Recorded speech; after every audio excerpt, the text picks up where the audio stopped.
Hello aspirants, welcome to your very own channel Pretrap, where textbook theories meet actual prelims trap.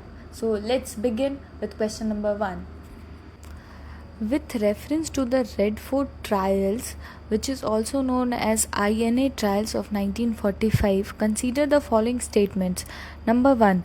The defense of the INA prisoners was organized by the Congress, led by Bhulabhai Desai, and included Tej Bahadur Sapru, Jawaharlal Nehru, and Asif Ali. Number 2 is the trials were unique because the British government chose to prosecute only Hindu and Sikh officers to prevent communal unity. Number 3 is the Muslim League actively opposed the INA defense campaign, refusing to support the release of the accused. Which of the statements given are correct? And your answer is option A, one only is correct. Statement 2 is incorrect. The first trial features Prem Kumar Sehgal, a Hindu, Shahnawaz Khan, a Muslim, and Gurbakht Singh Dhillon, a Sikh. This joint trial acted as a catalyst for unprecedented communal harmony rather than division. Statement 3 is incorrect. All major political parties, including the Muslim League, the Communist Party of India, the Shiromani Akali Dal, and the Hindu Mahasabha, supported the INA defense campaign. Question number 2 is consider the following statements regarding the Royal Indian Navy revolt of February 1946. Number 1. The mutiny began on the HMIS Talwar to protest against racial discrimination, bad food, and the arrest of BC Dutt. Number 2. The mutineers received strong ideological and organizational guidance directly from the underground leadership of the Congress Socialist Party. Number 3. Sardar Vallabhbhai Patel and Muhammad Ali Jinnah jointly pursued the ratings to surrender, promising that they would not face victimization. Which of the statements given are correct? And your answer is option B, 1 and 3 only is correct. Statement 2 is incorrect.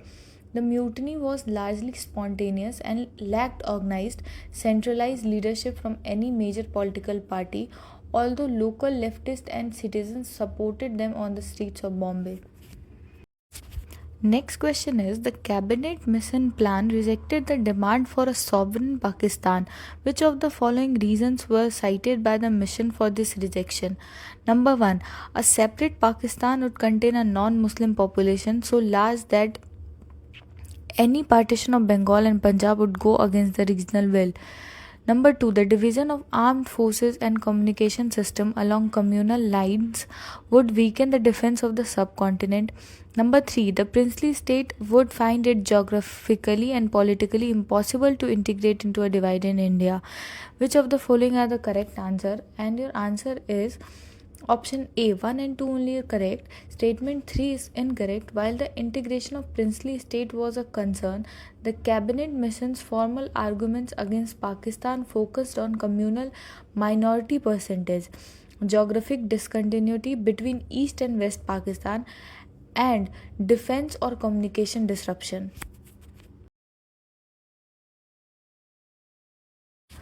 Question number 4 is under the cabinet mission plan of 1946, the grouping of provinces into section A, B and C was a major point of contention. Which of the following provinces were placed in section B? Option A, Punjab, Sindh and Northwest Frontier Province. Option B, Bengal and Assam. Option C, Madras, Bombay and Central Provinces. Option D, Bihar, Odisha and United Provinces. And your answer is option A, Punjab, Sindh and Northwest Frontier Province. I have mentioned the section A, section B and section C also. You can go through it. Question number 5 is why did the Congress and the Muslim League interpret the grouping clause of the cabinet mission plan differently? Number 1. Congress believed that grouping was optional at the start and provinces should have the right to join a group or not. Number 2. The Muslim League believed that the grouping was compulsory and the provinces could opt out of a group only after the constitution was framed and first general elections held. Which of the statements given are correct? And your answer is option C, both 1 and 2 are correct. Question number 6 is during the post-war phase, the British administration faced a breakdown plan. Who formulated this plan and what was its core proposal? Option A, Lord Mountbatten, proposing the immediate partition of India on a communal basis. Option B, Lord Wavell, proposing a tactical military withdrawal of the British from an Indian province by province. Option C, Clement Attlee, proposing the dissolution of the Indian civil services to force self-rule. Option D, Stafford Cripps, proposing a direct handover of power to the princely estates. And your answer is option B, Lord Wavell, proposing a tactical military withdrawal of the British from the India province by province. Question number 7 is, in the context of the interim government formed in the September 1946, match the following leaders with their portfolios. Number 1, Liaquat Ali Khan, Finance. Number 2, Sardar Vallabhbhai Patel, Home, Information and Broadcasting. Number 3, Baldev Singh, Defence. Number 4, John Mathai, Railways and Transport. Which of the following are correct? And your answer is option D, all are correct. Next question is, with reference to the historic statement made by British Prime Minister Clement Attlee on February 20, 1947, consider the following statements. Number 1, it announced a clear deadline for the British departure from India set for no later than 30th June 1948. Number 2, it declared that if a fully representative Constituent Assembly was not formed by the deadline, power would be handed over to the existing central government. Number 3, it officially recognized the princely states as fully independent sovereign entities free from British paramountcy upon withdrawal. Which of the statements are correct? And your answer is option A, 1 only is correct. Statement 2 is incorrect. Italy declared that if a fully representative Constituent Assembly was not formed by then, His Majesty government would decide to whom the powers of the central government should be handed over, whether to some form of central government or in some areas to the existing provincial governments. Statement 3 is incorrect.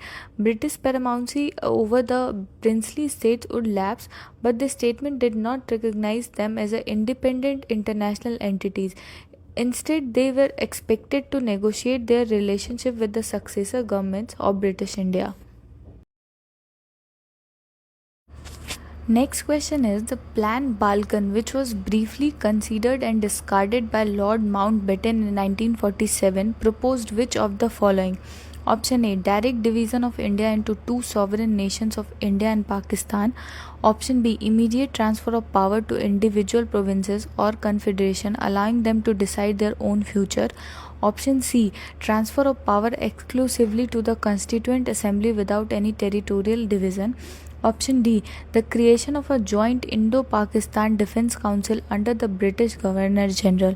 And your answer is option B.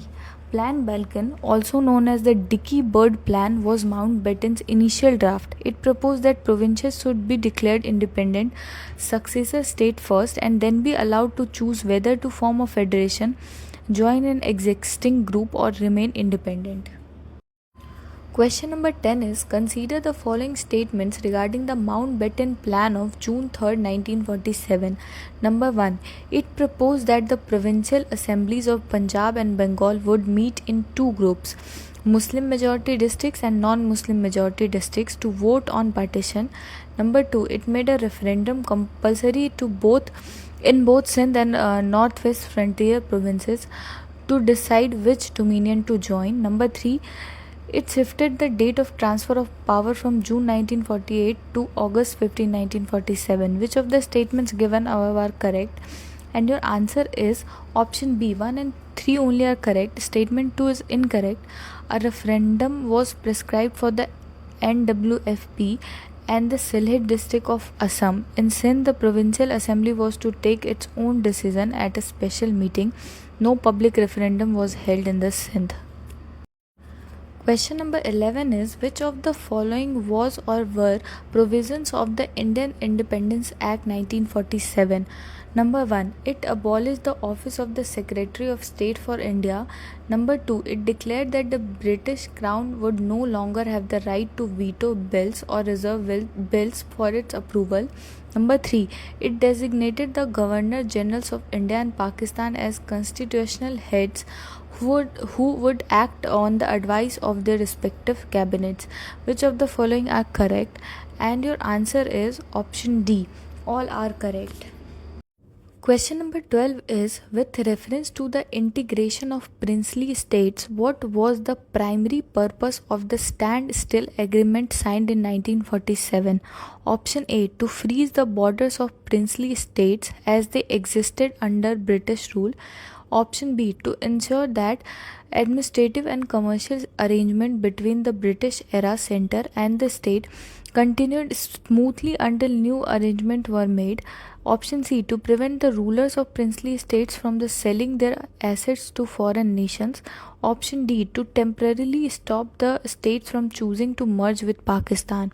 And your answer is option B. Question number 13 is, consider the following statements regarding the Boundary Commission set up in 1947. Number 1, it was chaired by Sir Cyril Radcliffe, who had never visited India before. Number 2, the commission consisted of equal representation for both the Congress and the Muslim League. Number 3, the Boundary Award was deliberately published prior to August 15, 1947 to prevent post-independence border dispute. Which of the statements are correct? And your answer is option A, 1 and 2 only is correct.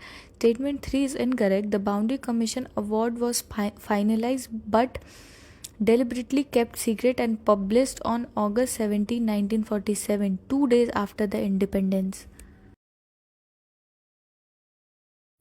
Today's last question is, the C. Rajgopalachari formula and Desai-Liaquat Pact were early attempts to resolve the Congress-League deadlock. Which of the following is or are correct comparisons between them? Number 1, both proposals accepted the absolute and immediate division of India into two sovereign states. Number 2, the Desai-Liaquat Pact proposed parity between Congress and the League in the central legislature, whereas the CR formula proposed a plebiscite in the Muslim majority areas after the war. Select the correct answer using the code given below, and your answer is option B, 2 only is correct. Statement 1 is incorrect. Neither proposal accepted immediate absolute partition. The CR formula proposed a post-war plebiscite in the northwest and east to decide on separation, but insisted on a joint center for defense, commerce and communication. The Desai-Liaquat Pact proposed an interim coalition government within a united India with parity of representation. As you can see how I am making questions, it took a lot of effort. So if you're liking it, please like, share and subscribe my channel. I will make sure not to disappoint in content. I just don't want to waste your time. That's why I don't talk in the middle of the session. I know sincere students only want content. So see you tomorrow in the next video. Thank you.